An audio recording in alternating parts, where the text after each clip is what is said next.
Selamat pagi Bapak dosen. Saya Putri Nurjamila dengan NPM 2530516 hari ini akan mempresentasikan materi yang sangat krusial dalam kehidupan kita sehari-hari, yaitu mengenai etika dan moralitas dalam kehidupan bermasyarakat, berbangsa, dan bernegara. Di dalam presentasi ini, saya tidak hanya akan membahas teorinya saja, tetapi saya juga akan memperlihatkan potret nyata di lapangan bagaimana etika ini diuji dalam realitas sosial dan instansi pemerintahan kita. Dan saya mengambil tema etika dan moralitas bernegara, refleksi nilai, integratis perilaku sipil, dan tanggung jawab moral aparatur negara di era kontemporer. Mari kita mulai. Sebelum melangkah lebih jauh, kita harus menyamakan persepsi terlebih dahulu mengenai apa itu etika dan apa itu moralitas. Etika merujuk pada standar adat dan norma kelompok yang menentukan tindakan apa yang dinilai pantas di ruang publik. Sedangkan moralitas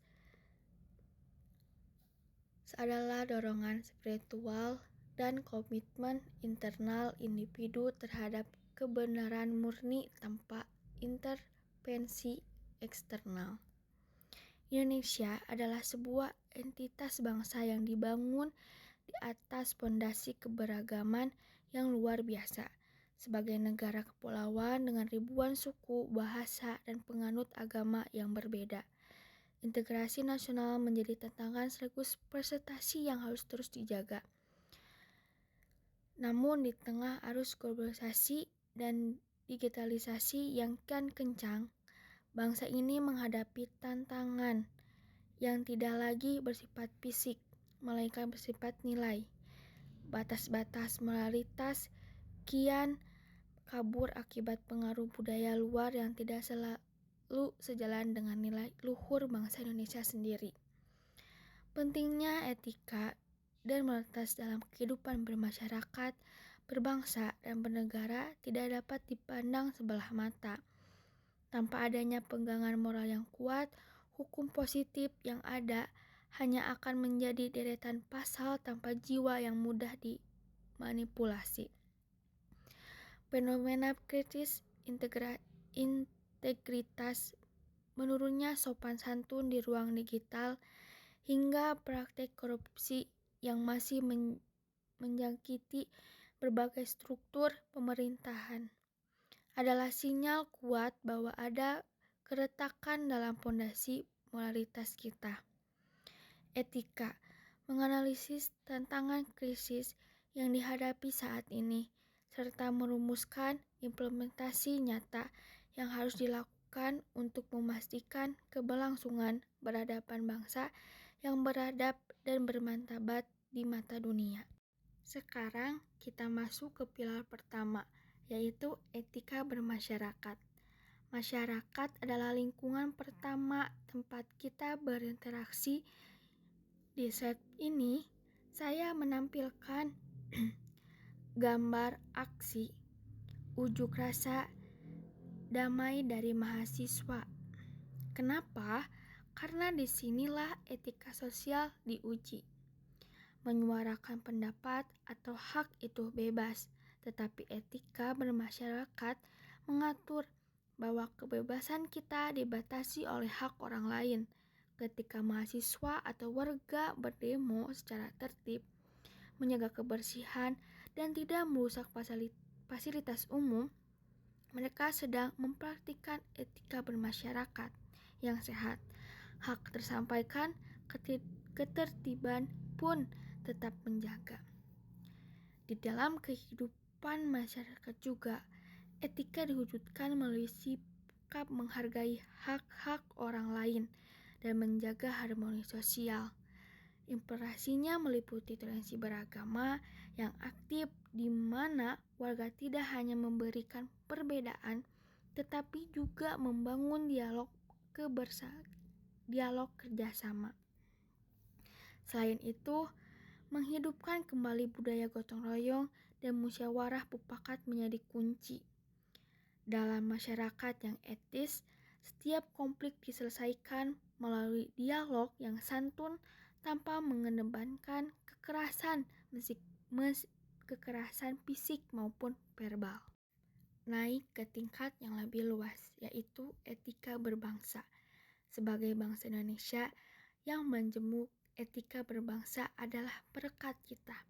Ada 3 pilar utama di sini. Toleransi sosial, menghargai polaritas suku, agama, ras, dan golongan sebagai kekayaan bangsa, bukan pematik konflik horizontal.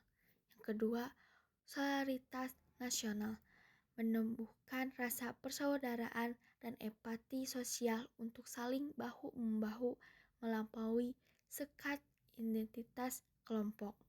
Dan yang ketiga, keadilan bersama, menolak diskriminasi sistemik dan memperjuangkan hak hidup bermartabat yang adil bagi setiap warga negara.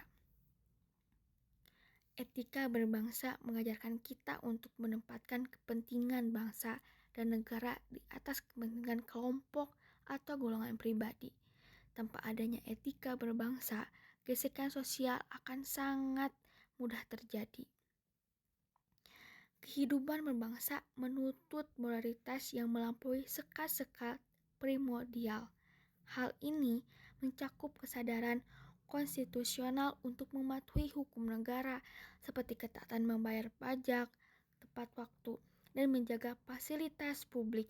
Warga negara yang bermoral akan menggunakan hak suaranya dengan bijak dalam pemilu dan aktif menangkal provokasi yang dapat memecah belah persatuan bangsa. Cinta tanah air diwujudkan dengan menjaga nama baik bangsa Indonesia melalui prestasi di bidang masing-masing. Pilar ketiga adalah etika berbangsa yang berfokus pada bagaimana jalan pemerintahan dan perilaku para aparatur negara. Di tingkat ini, etika bukan lagi sekedar sopan santun biasa, melainkan mencakup integritas, akuntabilitas, dan tanggung jawab publik. Seorang penjabat negara atau aparatur pemerintahan diikat oleh kode etik jabatan yang sangat ketat karena setiap tindakan mereka mewakili wajah dari negara itu sendiri.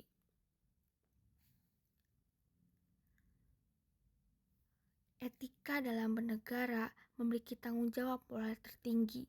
Imperasi nyata yang harus ada adalah transparansi penuh dalam penggunaan anggaran rakyat dan akuntabilitas publik. Pejabat negara harus memiliki integritas tanpa kompromi, berani menolak suap, dan menjauhkan diri dari segala bentuk konflik kepentingan.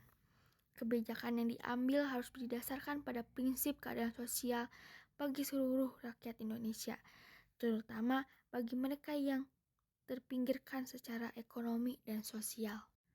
Nah, sebelum saya menarik kesimpulan akhir, saya ingin mengajak semua untuk melihat sebuah fenomena real di lapangan. Video ini adalah sebuah studi kasus yang sempat viral yang merekam bagaimana etika bernegara diuji di tingkat akar rumput. Mari kita saksikan bersama rekaman aksi para kepala desa saat melakukan unjuk rasa terkait regulasi peraturan Menteri Keuangan berikut ini. Desa asik joget-joget saat demo tuntut pencabutan PMK 81 2025.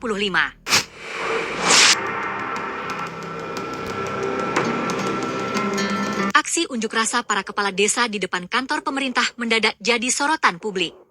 Bukan hanya karena tuntutan serius mereka soal pencabutan peraturan Menteri Keuangan, PMK, nomor 81 tahun 2025, tetapi lantaran kelakuan salah satu kades yang terekam asik joget-joget di tengah kerumunan massa.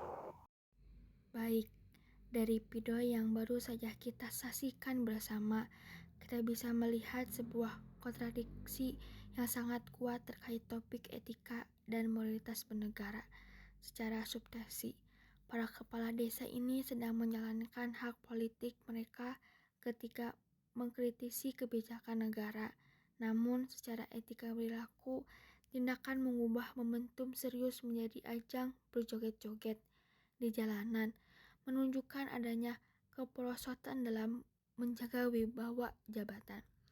Ada 2 catatan kritis dari saya. Pertama, tentang etika jabatan. Seorang kepala desa melekat pada marwah instansi pemerintahan ketika mereka berada di ruang publik dengan agenda formal bernegara. Ego personal dan perilaku bersenang-senang seharusnya dikesampingkan demi menjaga kehormatan jabatan tersebut. Yang kedua, tentang krisis moralitas publik.